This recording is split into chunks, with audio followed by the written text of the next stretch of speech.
Good morning बच्चों। आज अपना लेसन है स्वच्छता एवं ठोस कचरा प्रबंधन। देखिए, पहले तो इसकी परिभाषा है स्वच्छता। स्वच्छता देखिए, सामान्यतः बताया जाता है कि स्वच्छता के लिए जैसे किसी प्रकार के कचरे हैं, वो किसी प्रकार से पारिवारिक कचरा भी हो सकता है, कारखानों का दूषित जल भी हो सकता है, मानव पशुओं को ठोस कचरा तथा कृषि संबंधित कचरे शामिल होते हैं। तो कचरे का निस्तारण ही स्वच्छता कहलाता है। किसी भी प्रकार का कचरा हो, उसका निस्तारण करना ही स्वच्छता कहलाता है। दूसरा टॉपिक है ठोस कचरा प्रबंधन। कुछ ऐसी वस्तुएं हैं जो कचरे के साथ लोग उनको वेस्ट फेंक देते हैं, तो उसको किस प्रकार प्रबंधन करना चाहिए, उसको पुनः चक्रण में काम में लेना चाहिए, इसके बारे में विस्तार से दिया गया है। तो देखिए, पहले दी गई है स्वच्छता कि मानव जीवन के मूल्यों में एक मूल्य स्वस्थ रहना भी शामिल किया गया है। स्वस्थ तो भारतीय संस्कृति है। भारतीय दर्शन में शरीर, आत्मा, मन, बुद्धि तथा पर्यावरण की शुद्धता रखना मानव जीवन का महत्वपूर्ण कार्य बताया गया है। कहते हैं कि पहले यज्ञोपवीत संस्कार के बाद शिष्य को स्वस्थ रहने की शिक्षा दी जाती थी, कि वो पढ़ने के लिए आश्रम जाते थे और फिर उनको स्वस्थ रहने की शिक्षा दी जाती थी। स्वच्छता से तात्पर्य यहाँ कचरे से, चाहे वो पारिवारिक कचरा हो, कारखानों का दूषित जल हो, या मानव या पशुओं का ठोस कचरा हो, या कृषि से संबंधित कोई कचरा है, तो कहते हैं कचरे का निस्तारण कार्य ही स्वच्छता कहलाता है। अब देखिए, स्वच्छता से संबंधित विश्व स्वास्थ्य संगठन, जो हमारी संयुक्त राष्ट्र संघ की संस्था बनी हुई है, उसी का एक अभिन्न अंग है WHO। तो ये जो हेल्थ से संबंधित हमें बताती है कि किस प्रकार स्वच्छता को परिभाषित किया है। पहला बताया गया है कि लोगों की स्वच्छता के लिए शौचालयों में दूषित पानी को स्वयं स्वच्छ रखने के लिए उपायों को करना आवश्यक होता है। दूसरी परिभाषा बताई गई है कि स्वच्छता सामान्यतः सुविधाओं और सेवाओं से मानव से मलमूत्र और कचरे आदि को सुरक्षित निस्तारण करने से बताया जाता है। तीसरी परिभाषा बताई गई है कि बहुत से व्यवसायी लोग इस बात पर सहमत हैं कि स्वच्छता पूर्ण रूप से एक बड़ा विचार है।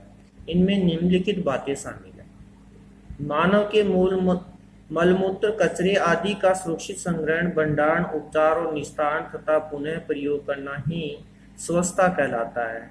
जैसे किसी प्रकार से गांव के लोग मल मूत्र त्यागने के लिए खुले में शौच जाते हैं, तो वो स्वच्छता के अंतर्गत नहीं आते हैं। उनका संग्रहण करना चाहिए, भंडारण करना चाहिए, शौचालयों की व्यवस्था होनी चाहिए, तब जाकर के वह स्वच्छता के अंतर्गत कहलाता है। ठोस कचरे का पुनः प्रयोग और पुनः चक्रण का प्रबंधन करना ही स्वच्छता कहलाती है। पारिवारिक दूषित जल की निकासी और निस्तारण और पुनः प्रयोग, पुनः चक्रण के उपाय बताए गए हैं कि पारिवारिक जो दूषित जल है, जैसे नहाने का पानी है या रसोई में बर्तन धोने का पानी है, उस पानी को हमें पुनर्चक्रण के रूप में काम में लेना चाहिए। जैसे किसी प्रकार से हमारे भूमि में गहरा खड्डा खोद करके, या उसको अन्य कामों में काम में लेना चाहिए। तूफान के पानी की निकासी की व्यवस्था होनी चाहिए। औद्योगिक कचरे का संग्रहण और निस्तारण प्रबंध ही स्वच्छता कहलाती है। खतरनाक कचरा होता है, जैसे किसी प्रकार के रासायनिक कचरे, रेडियो एक्टिव कचरे और अस्पतालों के कचरे का संग्रहण और इनका निस्तारण प्रबंध भी स्वच्छता के अंतर्गत आता है। स्वच्छता पर ध्यान क्यों दिया गया है? क्योंकि गंदगी या कचरे का पैदा होना घनी आबादी क्षेत्र के लिए कष्टदायी होती जा रही है। विशेष रूप से कमजोर समूह के जो बच्चे होते हैं, वहां अगर गंदी नालियां या अन्य कचरा पड़ा रहता है तो वो बच्चे बीमार रहते हैं। जवान और वृद्ध बीमारियों से दुख पा रहे हैं, जिनकी प्रतिरोधक क्षमता कमजोर है। पर्यावरण को दूषित करने का एक कारण कचरे का खराब नियंत्रण भी है। बहुत से लोगों ने अपने गंदगी और कचरे निस्तारण के अभी भी पर्याप्त साधन नहीं है। कि आज भी देखते हैं अधिकतर कचरा आसपास पड़ा रहता है। लोग जहाँ रहते हैं गरीब, तो उन लोगों की प्रतिरोधक क्षमता कमजोर बनी रहती है। अनौपचारिक दूषित जल और अतिरिक्त कचरा पर्यावरण में मानव स्वास्थ्य को कई तरह से दुष्प्रभावित करता है। जैसे मानव स्वास्थ्य दुष्प्रभावित कैसे होते हैं? जैसे पीने के पानी का दूषित हो जाना, तो मानव का स्वास्थ्य खराब हो जाता है। खाद्य श्रृंखला का दूषित हो जाना, उदाहरणतः फल, सब्जी, मछली आदि दूषित हो जाना। नहाने व मनोरंजन से जल दूषित होता है। मक्खियों एवं अन्य कीटों का बढ़ना भी एक बीमारी फैलाते हैं। मक्खियां और कीट अधिक होंगे तो उनके अधिक से अधिक रोग उत्पन्न होते हैं जो मानव स्वास्थ्य के लिए हानि पहुंचाते हैं। अतः हमें अच्छी तरह से स्वास्थ्य में सुधार रखना होता है। अब देखिए स्वच्छता के प्रकार कि स्वच्छता रखने के कौन कौन से प्रकार है। यहाँ 7 प्रकार बताए गए हैं स्वच्छता से।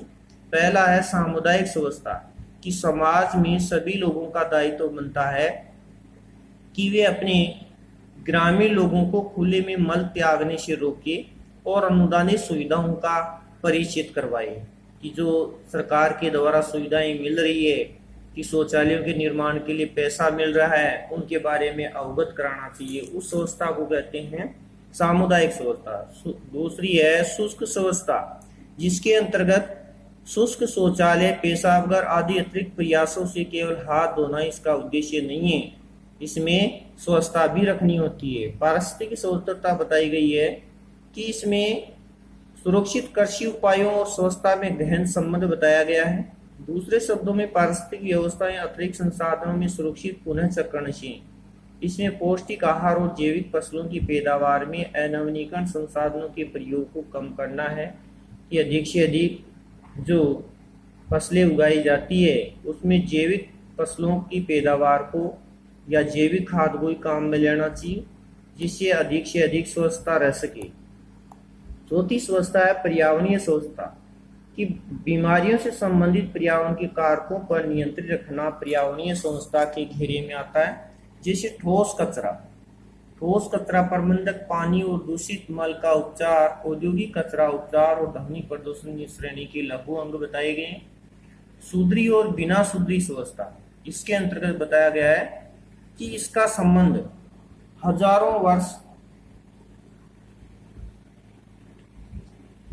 वर्ष पुरानी ग्रह स्तर पर मानव के मलमूत्र त्याग नियंत्रण से है। इसके अंतर्गत स्वच्छता और पानी आपूर्ति की देखभाल की जाती है। छठवीं प्रकार की है स्वच्छता जो प्रमुख है स्वच्छता का अभाव कि जहां स्वच्छता का अभाव किनके संबंध में बताया गया है। इसका संबंध सामान्य रूप से शौचालय अभाव से जिनका प्रयोग व्यक्ति स्वेच्छापूर्वक करता है। स्वच्छता अभाव खुले में मलमूत्र त्याग और जन स्वास्थ्य विषय से गंभीर संबंध रखता है। फिर 7वीं प्रकार की स्वच्छता है पुष्टिकारक स्वच्छता जो हमें किसी न किसी प्रकार से पुष्टिकारक स्वच्छता क्षेत्र संपूर्ण स्वच्छता मूल्य श्रृंखला है जिसमें उपभोक्ता के अनुभव पर विष्टा मलमूत्र और दूषित जल के परिवहन, उपचार, पुनः उपयोग या निस्तारण के तरीके शामिल हैं जिनसे पर्यावरण और प्रकृति संसाधनों की सुरक्षा बताई गई है। और इस प्रकार इस स्वच्छता के 7 प्रकारों की व्यवस्था की गई है। तो किसी न किसी प्रकार से 2 अंकों का अंतर्गत अगर 2 नंबर का प्रश्न है तो उसमें किसी न किसी 2 प्रकार की स्वच्छता का वर्णन पूछ सकता है कि स्वच्छता के कितने प्रकार हैं, 7 प्रकार हैं कि नहीं, 2 का वर्णन कीजिए। फिर आता है स्वच्छ भारत मिशन SBMG स्वच्छ भारत मिशन जो दिया है कि ग्रामीण स्वच्छता के अंतर्गत यदि राज्य का विषय है किंतु केंद्र सरकार ने राज्य के प्रयासों को सहयोग देने के उद्देश्यों से 1986 में केंद्रीय ग्रामीण स्वच्छता कार्यक्रम लागू किया था। देखिए केंद्रीय ग्रामीण स्वच्छता लागू होने पर 1 अप्रैल 1999 से इस कार्यक्रम में संशोधन कर इसे पूर्ण स्वच्छता अभियान संज्ञा से अभिहित किया गया। इसके बाद इसका नामकरण निर्मल भारत अभियान कर दिया गया किंतु इसका उद्देश्य सामुदायिक संतुष्टि दृष्टिकोण अपनाकर ग्रामीण भारत को निर्मल भारत में परिवर्तित करना और 2022 तक सभी ग्रामीण परिवारों को 100% स्वच्छ करना था। ये हमारे भारत सरकार के द्वारा चलाई गई पहल थी जिसको स्वच्छ भारत मिशन के नाम से जाना जाता है। किंतु 2 अक्टूबर 2014 को इसे नया नाम दे दिया गया, स्वच्छ भारत मिशन ग्रामीण दिया गया। इसका लक्ष्य सभी ग्रामीण परिवारों को शौचालयों की सुविधा प्रदान करके और स्वच्छता को बढ़ावा देने के लिए सभी ग्राम पंचायतों में ठोस और द्रवित अपशिष्ट प्रबंध क्रियाकलापों के माध्यम से 2 अक्टूबर 2019 तक खुले में शौच मुक्त भारत हासिल करना है।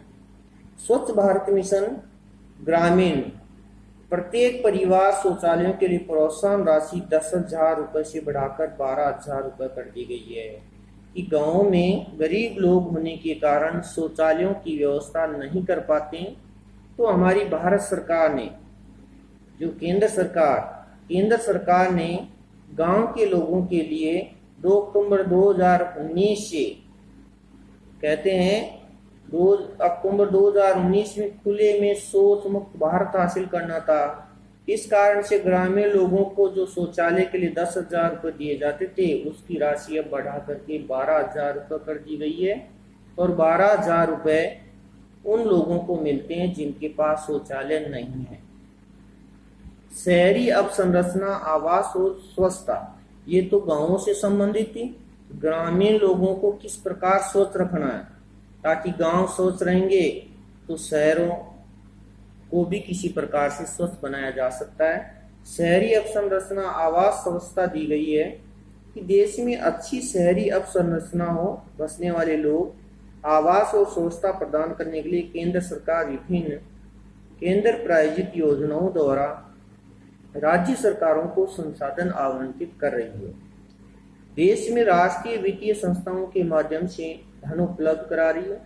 इस क्षेत्र में की गई कुछ प्रमुख योजनाएं पहले से ही चलाई जा रही है कि शहरों का विकास कैसे हो, शहरों की स्वच्छता को किस प्रकार कायम किया जाए। उनमें से कुछ प्रमुख योजनाएं यहाँ दी गई है। देखिए, प्रमुख योजनाओं में निम्नलिखित बताई गई। पहली है जवाहरलाल नेहरू शहरी नवीनीकरण मिशन। इसमें पंडित जवाहरलाल नेहरू के द्वारा बताई गई बातों को पूरा किया गया है कि शहरी गरीबी को आवास के विकास और क्षमता विकास के लिए सहायता देना है कि जो लोग शहर में रह रहे हैं, झुग्गी झोपड़ियों में रह रहे हैं, उन लोगों के लिए रहने की व्यवस्था की जाए ताकि वे किसी न किसी प्रकार से स्वच्छता का विशेष ध्यान रखें। दूसरी, शहरी निर्धनों को बुनियादी सेवाएं कार्यक्रम, जिसके अंतर्गत यह कार्यक्रम शहरों में आवास और गंदी बस्ती उन्नयन के कार्यक्रम को आयोजित कर रहा है कि शहर में जो गरीब लोग हैं, उन गरीब लोगों के लिए जो गंदी बस्तियां हैं, उन गंदी बस्तियों को चिन्हित किया जाए और उनकी स्वच्छता का विशेष ध्यान रखा जाए। तीसरी योजना है राजीव आवास योजना। ये पूर्व प्रधानमंत्री राजीव गांधी के द्वारा संचालित की गई योजना है कि शहरों को किस प्रकार स्वच्छ रखे। शहरों में स्लम वासियों को संपत्ति का अधिकार प्रदान करने का कार्यक्रम चलाया जा रहा है, जिसके अंतर्गत इन लोगों को आवास, रहने के लिए घर उपलब्ध हो और वे आसानी से अपना जीवन यापन कर सके। स्वच्छता प्रबंध के मापदंड, कि स्वच्छता की जो व्यवस्था की गई है उसके कौन कौन से मापदंड होने चाहिए, क्या क्या उनके आधार होने चाहिए। जिसे पहला दिया है, प्रतिष्ठान प्रबंधक को प्रदूषण के स्रोतों से दूरी बनाकर रखनी चाहिए। प्रदूषण स्रोतों में घरेलू जानवर, दूषित पानी, रासायनिक पदार्थ और अन्य प्रदूषक पदार्थों को सम्मिलित किया गया है। इनकी स्वच्छता रखना इसके प्रबंधक के मापदंड है। दूसरा है कि प्रबंधक को चाहिए, जो व्यवस्था है, जो सुधार करना चाहते हैं, खराब, बदबू, हानिकारक गैसों, तेज गंध युक्त धुआं और भाप की निकासी के लिए अच्छी रोशनदान और निकास यंत्र लगाए जाने चाहिए। कि स्वच्छता के और अच्छी करने के लिए किसी न किसी प्रकार की धुआं या भाप से निकलने वाले अच्छे रोशनदान सभी मकानों में होने चाहिए। तीसरा बताया, कार्यस्थल को गंदगी से अच्छी तरह अलग रखा जाए। दीवारें, फर्श और छत को गंदा न होने दिया जाए। जहां काम कर रहे हैं लोग, उन काम करने की जगह को भी साफ सुथरा रखा जाना चाहिए। दीवारें और छत, जो दीवारें, फर्श और छत, इनको गंदा नहीं होने देना चाहिए, क्योंकि गंदा होने पर इन पर अनेक प्रकार की मक्खियां बैठती है, जिनसे वहां लोग बीमार हो सकते हैं। फिर है कच्चे माल का प्रोसेसिंग रूम होना चाहिए। उत्पादन प्रक्रिया रूम, पैकिंग रूम अलग अलग होने चाहिए कि जहां कच्चा माल तैयार हो रहा है उसका अलग रूम होना चाहिए, उत्पादन हो रहा है उसका अलग रूम, और किसी वस्तुओं की पैकिंग हो रही है उसके अलग अलग रूम होने चाहिए। गंदे पानी को शुद्ध करने व अन्य गंदगी व्यवस्था को रोकने के संयंत्र लगाने चाहिए कि जहाँ गंदा पानी आ रहा है उसको शुद्ध करने की व्यवस्था होनी चाहिए और उसके संयंत्र या यंत्र होने चाहिए ताकि वो शुद्ध कर सके।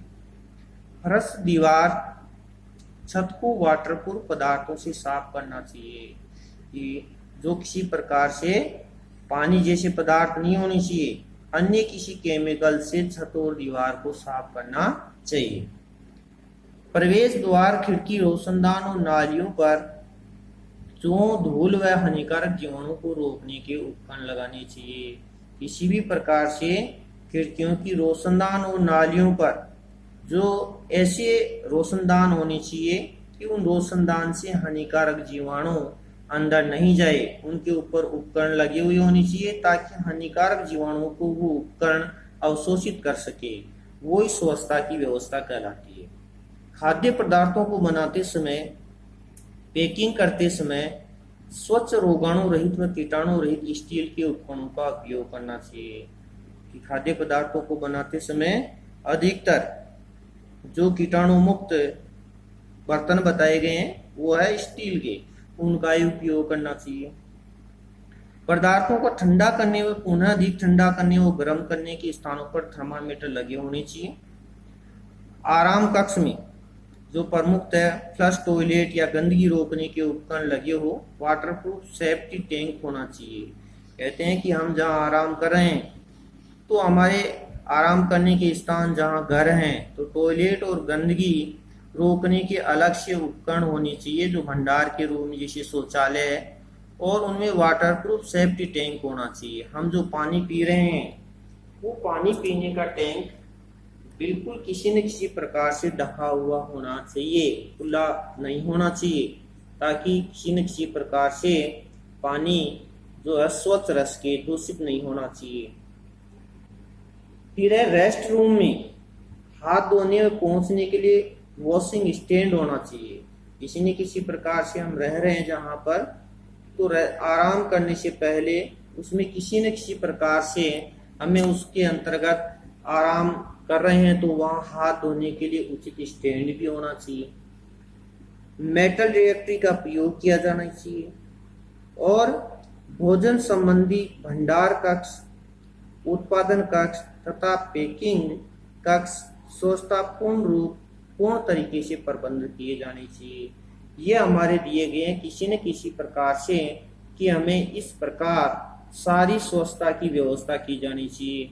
इस प्रकार की स्वच्छता हम रखेंगे तो हमारा जीवन, हमारा स्वास्थ्य बहुत ही अच्छा रहेगा और हम हेल्थली रहेंगे। स्वच्छता को विशेष ध्यान रखना पड़ता है तो हमारे किसी प्रकार के रोग नहीं होंगे और हमारे शरीर में रोग प्रतिरोधक क्षमता भी बढ़ने लग जाती है जब हम बार बार किसी न किसी प्रकार की दूषित वस्तुएं या दूषित या गंदगी की जगह पर नहीं रहते हैं। तो इस प्रकार स्वच्छता के प्रबंधन के मापदंड बहुत ही अति आवश्यक हैं। धन्यवाद।